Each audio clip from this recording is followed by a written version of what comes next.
Olá a todos, este vídeo agora nosso é dedicado para nós resolvermos um conceito importantíssimo dentro da área do treinamento como um todo e entender mais sobre esse conceito e a aplicação dele no dia a dia nosso de treinamento, que é o conceito de força máxima.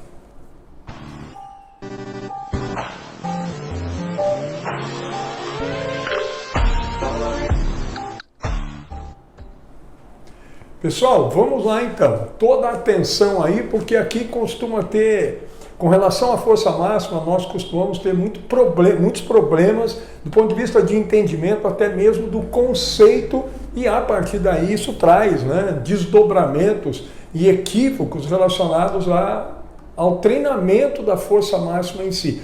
O que isso significa e o que nós devemos buscar. Atenção nisso. Quando a gente fala então em força máxima, por definição, o que é a força máxima?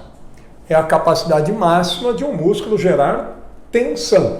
É a maior tensão que um músculo é capaz de gerar. Toda vez que o músculo gera o maior nível, o seu nível máximo de tensão, ele produz um determinado nível de força. E com isso ele supera uma resistência externa maior. Por exemplo, consegue levantar um peso maior num teste de 1RM, na flexão de cotovelo, que é a rosca direta, no supino, no puxador, no agachamento, em qualquer exercício ou padrão de movimento. Portanto, a força máxima, e vocês vão ver até essa definição em alguns livros, é a capacidade de superar uma maior resistência externa. Por quê? Porque ele gera mais tensão. Força é a capacidade do músculo gerar tensão. A força máxima é a maior tensão possível de ser gerada por um determinado grupamento muscular. Isso determina uma maior produção de força e isso, consequentemente, leva à possibilidade de superar uma resistência externa maior, levantar um peso maior, por exemplo, no teste de 1RM. O ponto-chave agora aqui para nós, e é isso que gera muito conflito, às vezes, do ponto de vista conceitual e muita confusão conceitual já sabemos o que é a força máxima. Só que agora, para nós, o ponto aqui é o seguinte: então, como é que eu aumento a força máxima de alguém? Como eu melhoro a capacidade de um grupo muscular qualquer e de um indivíduo gerar mais tensão? Lembra só de uma questão teórica. Quando eu falo em tensão, de onde vem a tensão que o músculo gera? Vem do acoplamento da ponte cruzada da miosina com o filamento de actina. Cada ponte cruzada da miosina que acopla com o filamento de actina traciona o filamento naquela fase de deslizamento da contração, e cada uma das pontes cruzadas que está tracionando o filamento de actina está gerando ali o quê? Tensão. Portanto, gente, é simples. Como é que o indivíduo produz mais força, tem uma maior capacidade de gerar tensão? Ele tem que, durante uma contração, ter um número maior de pontes cruzadas de miosinas acopladas ao filamento de actina. Quanto mais pontes cruzadas nós tivermos acopladas ao mesmo tempo, maior tensão o músculo gera e, consequentemente, maior a sua força máxima. Como é que eu faço isso? Um músculo ter mais ponte acoplada ao mesmo tempo. Aí eu tenho dois caminhos para promover essa possibilidade de aumento da tensão por mais pontes acopladas ao mesmo tempo, e são esses os dois fatores essencialmente determinantes da força máxima. Um primeiro deles é aumentar, que a minha canetinha aqui está meio apagada, é aumentar a quantidade de actinas e miosinas. Portanto, é promover a hipertrofia miofibrilar. Hipertrofia muscular. A hipertrofia nada mais é do que o aumento da síntese de actinas e miosinas. Aumento dos sarcômeros em paralelo. Dá uma olhada nos nossos vídeos aí sobre bases fisiológicas da hipertrofia. Tem o link aí na descrição para vocês. Se eu tenho mais actinas e miosinas, quando eu faço uma contração máxima, eu vou ter a partir daí mais pontes cruzadas acopladas ao filamento de actina. Portanto, como eu tenho mais actina e miosina, acoplo mais ponte cruzada ao mesmo tempo, gero mais tensão, aumento a força máxima por meio da hipertrofia. Esse aqui é o chamado fator estrutural ou plástico da força máxima. Você aumenta a força máxima porque aumenta o tamanho do músculo, a estrutura plástica anatômica do músculo. A outra forma de nós aumentarmos a quantidade de pontes, né, acopladas ao mesmo tempo é por meio do recrutamento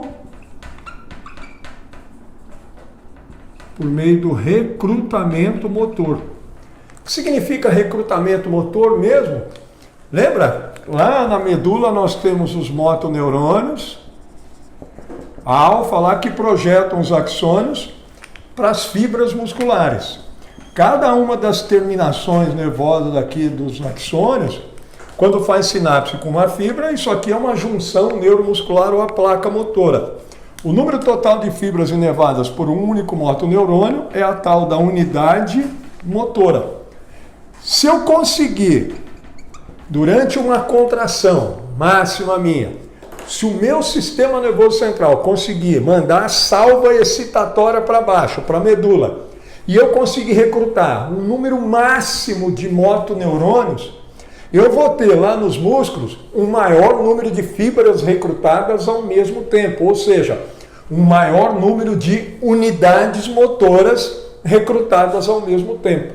Se eu antes fiz um teste de 1RM e, por exemplo, conseguir recrutar ao mesmo tempo 100 fibras no bíceps, eu tive, por exemplo, 1000 pontos acopladas.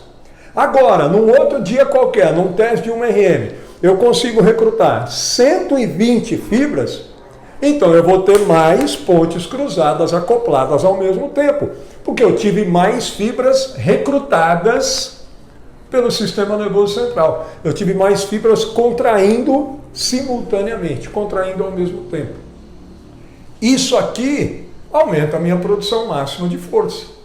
Esse aqui é um outro fator determinante do aumento da força máxima. O fator neural, agora é a capacidade do sistema nervoso central recrutar o maior número de fibras ao mesmo tempo. Eu posso, portanto, por meio do treinamento, aumentar a força máxima pela hipertrofia ou aumentar a força máxima pelo recrutamento motor. Para ambos, e aí tem vídeos nossos aí discutindo isso, tem cargas específicas de treino. Carga é tudo, dá uma olhada no nosso vídeo aí sobre carga de treino e carga de treino na musculação. Temos 2 vídeos sobre esse conceito. Carga não é peso, é tudo que a gente faz. Para hipertrofia é uma realidade, é um tipo de estímulo de treino, e para recrutamento motor é outro. Para finalizar, um último ponto aí importante para vocês entenderem. Muitas vezes em livros está errado e está equivocado um conceito, em que as pessoas dividem. Eu posso fazer treino de força máxima ou hipertrofia. Você está fazendo treino de hipertrofia ou força pura? Isso não existe. Por quê? Se eu fizer treino que promova a hipertrofia, ganho de massa muscular, eu aumento a força máxima. E o músculo não vai estar discriminando, não, isso aqui é força por hipertrofia. E quando a gente tem o treinamento de força, por exemplo, com intensidades de 90%, 100% de 1RM, nós não temos quase nada de hipertrofia. Não é que não tem nenhuma, tem uma hipertrofia pequena. Mas a gente aumenta a força prioritariamente pela capacidade de aumento do recrutamento motor. Porque está trabalhando com pesos máximos e obriga o cérebro a todo momento, o sistema nervoso central, a recrutar o maior número de unidades possíveis ali. Então eu aumento a força pelo recrutamento. Aí vão chamar isso de força pura. Quer dizer que quando é pela hipertrofia, a força é impura. Isso não existe. O que existe é treino de força máxima por hipertrofia ou treino de força máxima pelo recrutamento, ou por ambos. Mas não existe dizer, não, eu não estou treinando força máxima, eu estou treinando hipertrofia. Isso aqui é peso de hipertrofia, não é peso de força máxima ou força pura. Isso está equivocado. Só existe a força máxima, não existe força pura ou impura. Só existe força máxima e você tem os 2 caminhos para aumentá-la. E aumente de acordo com o interesse, por exemplo, na modalidade esportiva ou no contexto que for. Mas esses são os 2 caminhos adaptativos e as 2 possibilidades de manipulação de estresses, de cargas de treino para promover aumento de força máxima. Ambos aumentam a força máxima. O recrutamento de forma um pouco mais rápida, num período de tempo mais curto, e a hipertrofia num tempo um pouco maior, porque necessita da adaptação plástica de aumento da síntese de actinas e miosinas. Pronto, gente. Então esse era o conceito, né, de onde vem o conceito da força máxima, de onde ela vem. Espero que tenha contribuído aí com vocês para entender melhor isso tudo e tirar algumas confusões, né, conceituais que eventualmente ainda possam haver por conta de tudo que se diz, né, em relação ao treinamento de força pura e hipertrofia. Maravilha? Espero reencontrá-los aí nos nossos próximos vídeos aqui no canal. Não deixam de dar a sua curtida, se inscrevam no canal e comentem com os amigos, convidem para o nosso canal. Muito obrigado, pessoal.